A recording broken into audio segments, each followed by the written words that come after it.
Okay, well, good evening, everyone. My name's Jackie Betts. I'm the city administrator, and tonight I'm joined by Kathy Brucker, who is the city's finance consultant. The Budget Committee plays a vital role in local government by overseeing the budget process. You help strike a balance between the financial responsibility, community needs, and ensuring taxpayer dollars are wisely allocated. So your work is crucial for maintaining well-functioning local governments. So I wanted to introduce the members of the Budget Committee who are the citizen members. They are Sierra Cook, Nina Harrington, Joshua Smith, Shane O'Brien, Rose Fuller, and Jake Meek. Additionally, the elected officials on City Council that are on the committee are Mayor Michael Milch and Councilors Vanessa Huckabee, Maria Mitchell, Gabrielle Blaug, Andrew Labonte, and Mindy Garlington. So tonight, Kathy will go over what the local government budget process looks like and the duties of the committee. We are recording this for those who could not attend tonight, and the meeting is set up as a webinar. So if you have questions, you can send them to Kathy and me after the session, and we're going to provide the answers to the entire budget committee. We anticipate having the draft budget document to you by the first part of May, and I want to thank you all for volunteering in this very important process. So with that, Kathy, I'll go ahead and hand it over to you to start with our slide deck. All right. Thank you very much, Jackie, and thank you everybody for participating in this tonight. So, and many of you may have seen this in the past, but hopefully it will be a good refresher for all of you. So the first one here on what is local budget law. And as far as local budget laws, it says here, you're establishing your standard procedures, defining the programs and the fiscal policies, encouraging the citizen participation, which is very important with the state of Oregon, requires estimates of resources and expenditures, and then controlling the expenditures of the public dollars. This is all governed by ORS 294-316, and it's very comprehensive in there. So what is a budget? A budget is it's a financial plan for a specific period. It covers the one fiscal period or the biennium. It always begins on the fiscal year with July 1 and ends on June 30th. And it is based on the estimates of the revenues and expenditures. Budget includes the lawful appropriations and gives the authority to spend the public money. Now, the financial plan for the city is based on a biennium budget. This one will run July 1, 2025 through June 30th, 2027. The fiscal period is just 1 year, and the budget will contain those 2 fiscal years. Each one of those fiscal years will have an annual financial report completed and audits conducted after the close of each year based on the actual data. The budget is a forecasting document. The audits are always a historical document. So on to the next. And the 4 phases of the process are: 1, proposing the budget. And the budget committee will review that proposed budget as presented by the staff and take public comment. Then you move on to approving the recommendation of the budget for later adoption by the city council. And then the city council will adopt the budget, again with public comment, before the end of the current fiscal year, which will be June 30th, 2025. During the budget period, any changes are tightly controlled by local budget law as to the method used and the amounts allowed. It all starts with the budget calendar, which was approved by the city council in February. This lays out the meeting dates, the publication dates, and the necessary filings with the county assessor to levy our property taxes. The same calendar applies also to the Urban Renewal Agency budget, which is published separately from the city. And Kathy, the most important date for the budget committee is that May 19th date. That is when we will hold our budget committee meeting at 5:30. Yes, it is. Yes, it is. Thank you. And then going into the proposed budget, prepared and presented by the fund. Every local government operates under fund accounting, and each fund is its own independent, self-balancing, standalone entity, never more evident than during the budget process. Each fund must be budgeted and balanced. The resources must always equal appropriations. Local government does have to prepare and present a balanced budget every single time. All estimates must be based on the best known information at the time. It's developed internally based on previous data or external input, such as the state revenue sharing estimates. The various fund types, they're established for specific activities or purposes. These are the city fund types, such as the general fund, which you hear of quite often, which is the main operating fund, and then the ARPA funds are also folded into it. The special revenue funds, the Urban Renewal Agency, which is included in the discussion but issued separately. The Road and Street Fund, where our highway user taxes come into. Police and Communications, and the Fire and Emergency Services levy funds. Debt service funds are also a separate category. We have none currently. That is for use with voter-approved general obligation debt that would be financed by a tax levy, and the city of Gladstone does not have any of that at this time. More fund types are capital projects fund for large time-specific capital projects, such as the Civic Center was. But also too, those may span one or more fiscal years. So they're the reason we do maintain those for tracking purposes.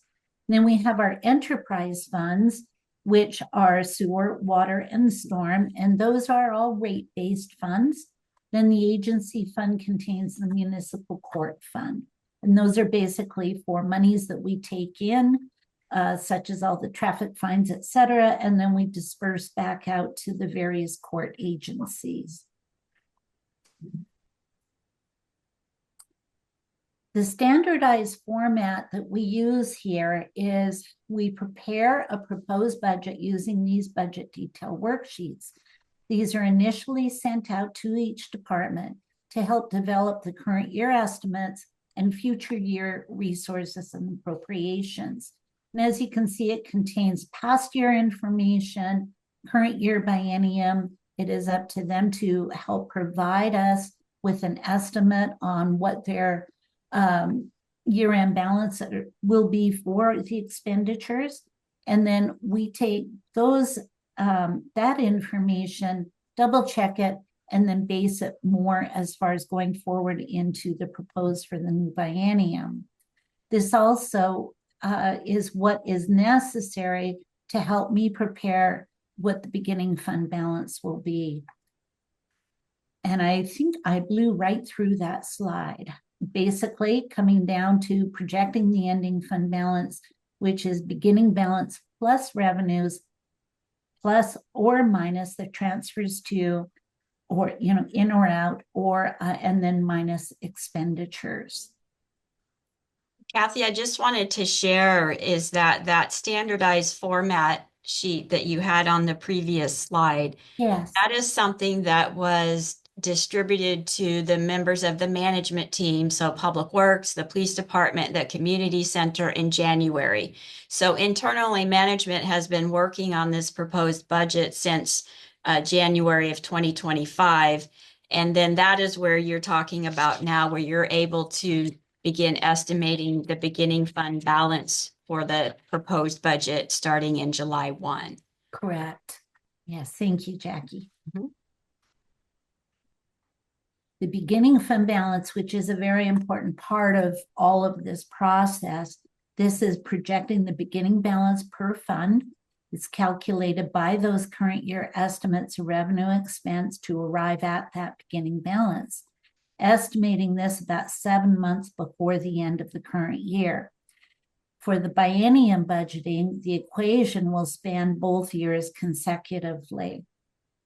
And as you can see going through here, it also shows that the starting balance of the working cash with the biennium budgeting, taking the ending, following the cash flow through FY 26-27, will have the beginning balance starting of 25-26, and then the ending balance of the end of the 26-27 fiscal year, which will cover those two bienniums then for us.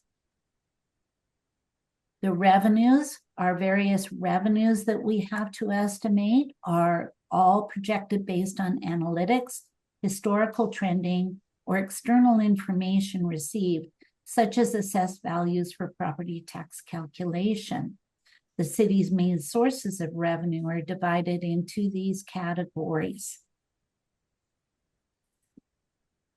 We have the types of taxes, permanent rate revenue, and then we have the local option tax also, which is the police levy at 68 cents per thousand and the fire levy at 31 cents. General obligation bonds, as I was saying, we have none at this point in time. The transient lodging taxes were assessed on short-term lodgings of less than 30 days, and that is 6% we collect there. And then the urban renewal agency rate or dollar amount is currently at 1.0284 per thousand. And the one thing interesting about the urban renewal agency this year is the fact that we have done an amendment to the boundaries on it. So that has increased the amount of URA taxes that we will receive, but somewhat decreased the amount of general fund property taxes that we will receive. Does not affect the levy funds at all. But with the general fund, any monies that it decreases the general fund by will, of course, at a later time, once the urban renewal agency is no more, it sunsets in the future, then those funds will all come back to the general fund ongoing. Kathy, in regards to the permanent rate and the local option tax that you're showing there, because the city's permanent rate is $4.8174 per thousand right now. Yes. But that is on assessed value, not market value. Correct. And sometimes people in the community don't understand the difference of that. And so I wanted to be clear that we receive funds based off of the assessed value, and that's the same for the local option tax as well. Yes, it is. And it can be very deceptive. The current assessed value, the average assessed value on a home in Gladstone is currently 257,000 and change. The market value on that home is likely doubled, if not more.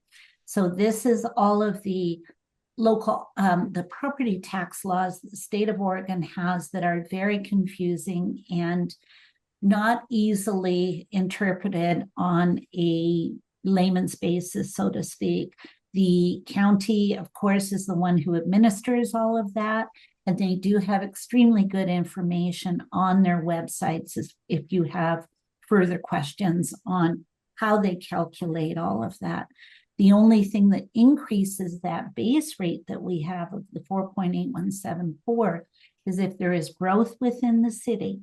And we are currently, there is no, the boundaries within the city are pretty landlocked. So we don't see a lot of new construction. If there is some type of additions that are added to larger lots, something like that, that would generate then further growth and further property taxes. statutorily, we are only allowed to increase by 3% per year. And that's what the assessed value will go up on properties within the city. So I may have gone into too much information on that, but it's a major driver for the city. It is, and I think it's important to understand the difference between the assessed value versus the market value and the revenues that we receive. So thank you for that. Absolutely. So the county assessor, as I previously mentioned, they annually verify the tax rates and levies submitted by each local taxing district. And of course, this is all county driven. We don't make up those dollar amounts. It is by the county. Estimating the Measure 50 limits assessed value, as I say, to a 3% increase per year on existing unchanged property. If there is new construction or boundary growth, or if there is even an extensive remodel to a home that is increasing their assessed value, that is another way that the property tax values will go up. The Measure 5 tax calculation is limited to $5 per thousand for education and then $10 per thousand for general government. If the Measure 5 limited is exceeded, the city would have reduced tax collection due to what's known as compression. Fortunately, the city's loss from compression has been minimal over the past few years and is forecasted at zero for 2025. So no compression issues in Gladstone. Not at all. I think the most I've ever seen is $13. Wow. Yeah, because so pretty well considered zero. On the budget requirements now, all department expenditures are categorized into these object classifications: the personnel related costs, the operating costs, infrastructure, vehicles, and equipment, and then the repayment of debt. And also finally, transfers out, payment to other funds for services, operating contingency, which is a rainy day fund for unforeseen needs in, within the year. And then there is a estimated fund balance and unappropriated estimated fund balance and reserve for future expense that may be set aside for use in future budget cycles. Like revenues, expenditures are projected based on analytics, historical trending, or external information received.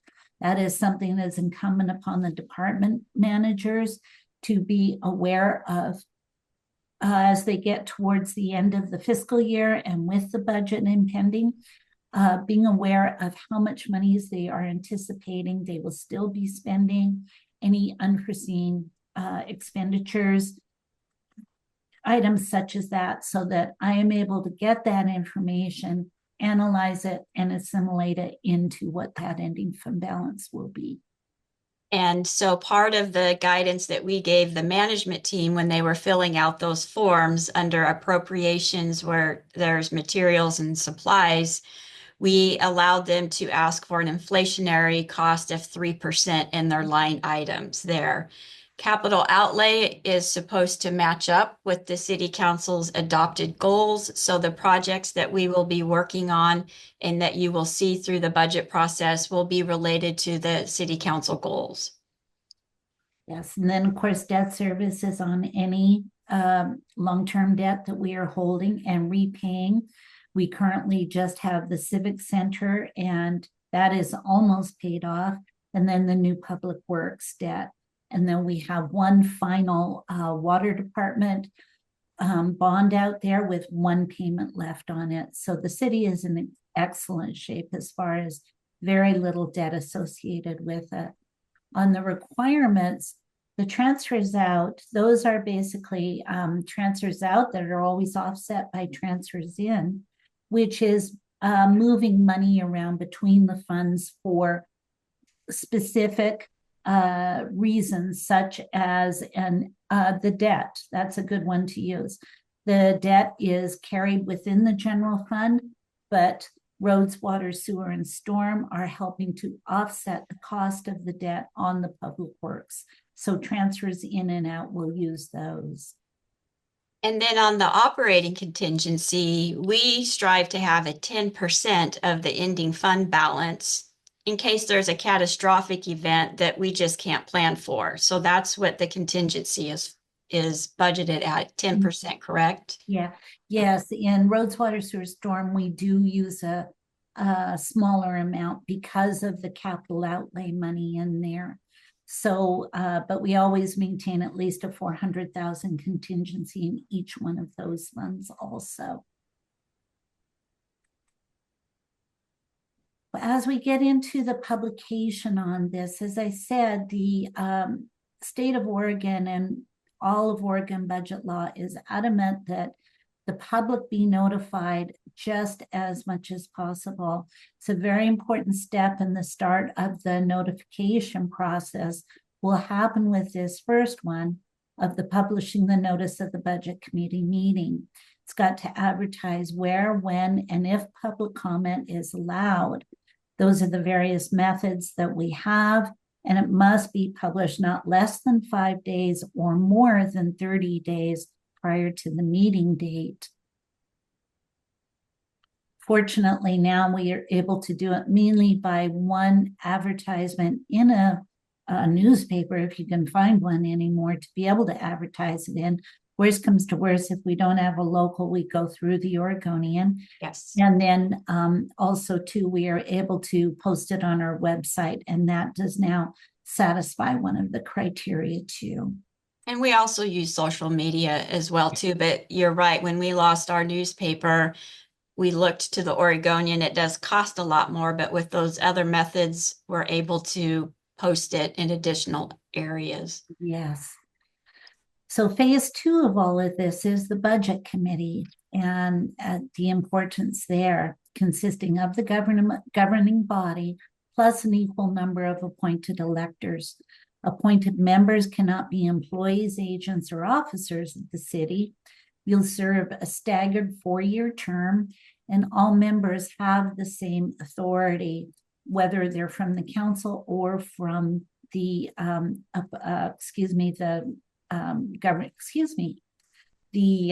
citizens, the citizen side of it. If a committee is unable to fill all of the appointed electors, it may operate on less members with a proportionate adjustment to the majority count. We must maintain, the needed majority. Yeah, the budget committee will receive the budget document. You'll hear the budget message communicated that first night.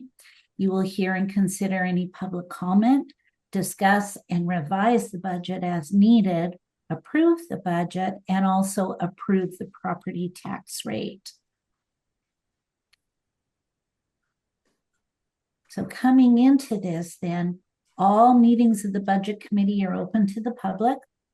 They allow public comments at one or more meetings. The budget becomes a public document when released to the committee, and a quorum is required to conduct business, hear testimony, and take action. The quorum being the majority of the committee members. And this is in keeping with the ORS requirement for public transparency. How this all begins then at that first meeting, you will elect a chair and a vice chair. You'll receive the budget, again, hear the budget message. The budget message will help explain the budget document, describing the financial policies of the city, and explain changes from the prior year. Allow public comment if this is the committee's only meeting. I just wanted to say, Kathy, in regards to electing a chair and vice chair, I know the city council really likes to have our citizen representation be the chair or vice chair. So if you are interested and want to be one of those, I would encourage you to reach out to the mayor prior to the budget committee meeting so that we could have a citizen be the chair or vice chair. More committee process. will encompass reviewing the budget and making changes as appropriate, determine taxes needed to balance. Is the entire permanent rate needed for operations? Believe it or not, sometimes that does happen with certain cities. Rate or amount of operating tax to levy, the amount or rate of local option tax needed, and the amount needed to pay bonded debt obligations for the year. And needless to say, we have estimates established and a balanced budget to present to the budget committee, but it does not preclude you from questioning, possibly changing, etc. It's just we have to have a roadmap to at least start with. You're going to approve the budget and the tax levy by motion and vote for majority. And then we will keep minutes and record motions made and votes taken. Approving the budget and the tax levy will be done by a majority of the committee. You must approve the motion. The budget committee approves the proposed budget. And once approved, the budget committee's work is complete until the next budget cycle 2 years later. We will publish a summary and notice of the public hearing. That notice will be published not less than 5 nor more than 30 days before the hearing. And then the notice must include what the forms are referred to as the LB1 and UR1. And they're more or less a narrative form of the publication with all the numbers also. The time and place of hearing and the location where the budget may be reviewed before the hearing.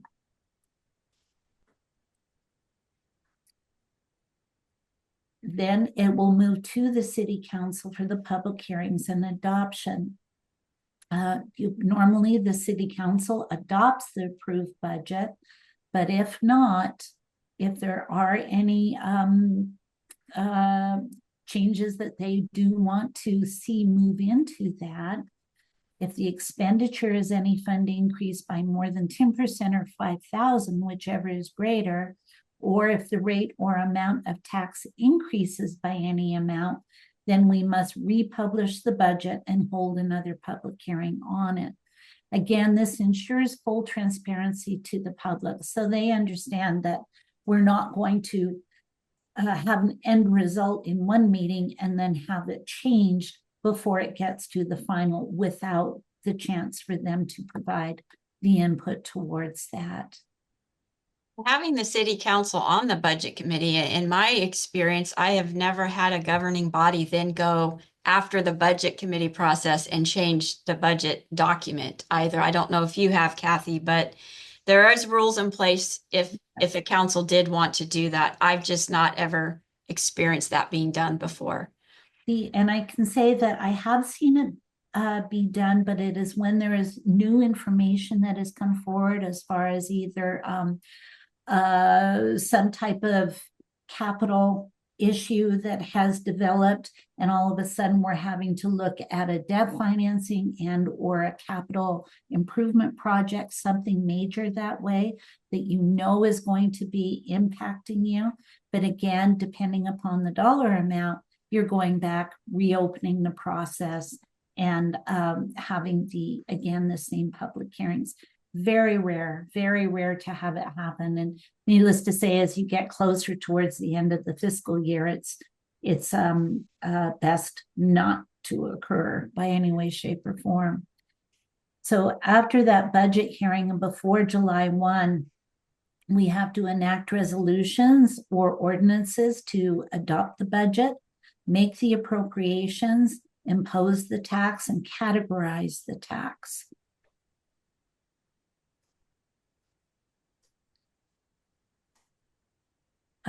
And then once it is adopted, we certify the intent to impose those taxes to your assessor by July 15th by submitting 2 copies of the tax certification form, the LB50 and UR50, and then the resolution statements, which must be complete and signed, reflect final action officially taken by the governing body, and any new successful ballot measure that would impact the taxes coming up. The county clerk receives all that information above, plus a copy of the complete budget document by September 30th. And of course, what this does is begin your whole following property tax cycle as far as when they will take the monies that are needed and they work on then assessing that out based on the rates and based on the tax codes to the residents of the city of Gladstone in that sense. And the appropriation is the authority to spend money. And this whole phase goes into any changes that we have to make after adoption. So ORS 294-435, paragraph 4, states there is no greater expenditure or encumbrance of public money shall be made for any purpose other than the amount appropriated, except. And this is for when the circumstances require changes to the adopted budget. And it will dictate how, why, and the methods that are allowed to change an adopted budget. Public bodies may only make changes authorized or allowed by law. In order to change it, the specific guidelines must be followed, and all changes to budget must be approved by the council. The exception authorized by the statute, supplemental budgets used in some place that are allowed by statute, and then other special cases. The specific purpose grant, these are the exceptions, and anytime we make a change to the budget, we hope they do come under the exception, because it also means too that there is a revenue that is going to offset that expenditure. So there is no worries or concerns about making any other shifts or changes within the budget.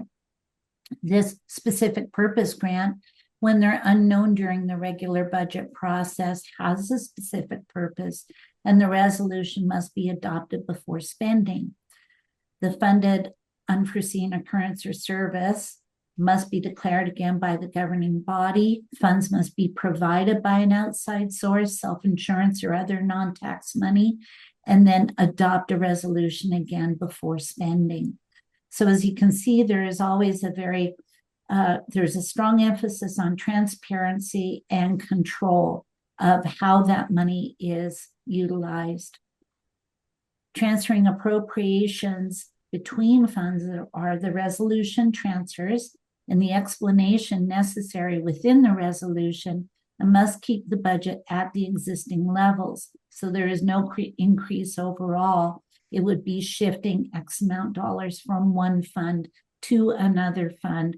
Again, the resolution must be passed before the transfer is stated, and it is done in public meeting and approved by the city council. Other types of resolution transfers are contingencies. When the total transfer does not exceed 15% of appropriations in the fund, then it can be done as a resolution transfer. General fund to another fund, it can include resources and appropriation authority. Again, you need it before the transfer. You cannot make a resolution transfer from any other fund without a supplemental budget. General fund is the only one that can go through if guidelines are correct. And then we have the pass-through adjustments, where it's a resolution to appropriate excess tax when known. We have had situations in the past where some of our pass-through agencies that we work with within utilities have not determined what their rate increases are going to be until after we've passed our budget. So because it is a pass-through adjustment, it basically is offset revenue to expense. It's not going to impact the citizens of Gladstone from our perspective. It will be only from the perspective of those other agencies. The supplemental budgets that are allowed, they're an unknown condition during the budget process, unforeseen necessity that requires action, an unknown state or federal funds available, unknown funded requests for services, proceeds from destruction or sale used for replacement item, proceeds, I should say, significantly more tax money was received, or a local option tax on a September ballot. So as you can see, these are all, again, unforeseen circumstances, and also tightly controlled on the transparency side and the dollar amount side. They may or may not have public hearing requirements depending upon the amount of money and the percentage of the fund it is. And these are mainly utilized when there's, as I say, that unforeseen circumstance. A supplemental must be adopted before expenditure. It can make fixes to current fiscal year only.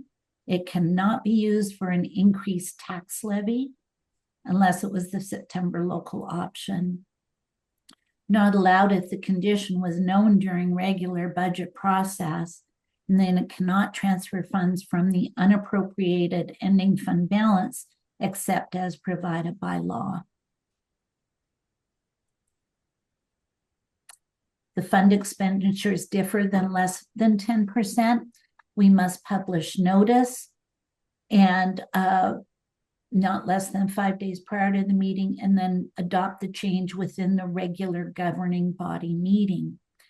On the fund expenditures that differ by 10% or more, we must publish notice again and include the summary of the supplemental budget, publish notice 5 to 30 days before hearing, and then hold a public hearing required before the adoption.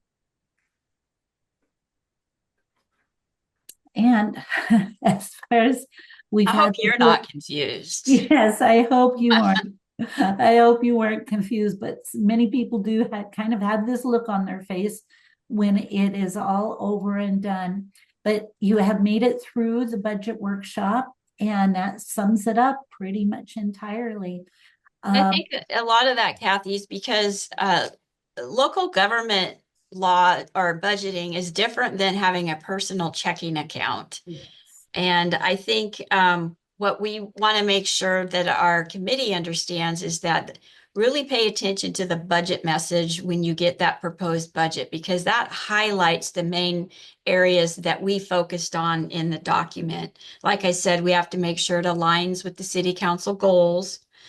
You're going to get two proposed budgets because one is going to be the city of Gladstone and the second one will be the Gladstone Urban Renewal Agency budget document. Management will be present at the budget committee meeting, so if there are any questions, they can help address those.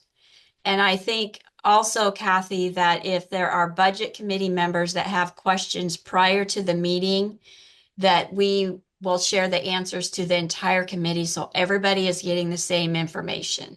Absolutely. We just want to try and explain to you how much work goes into this, and what the end result of this is to provide you with a complete, transparent process so that you're comfortable and in the knowledge that we are good stewards of public funds. We take our responsibility for this very seriously. So if you have any further questions, as Jackie said, please give us a call or send an email. We will respond back to all of the committee. Many times those questions are something that somebody else wouldn't have thought of, and they find it also very interesting. And at the end of there, you've got our email addresses here, and then also the overall City of Gladstone website.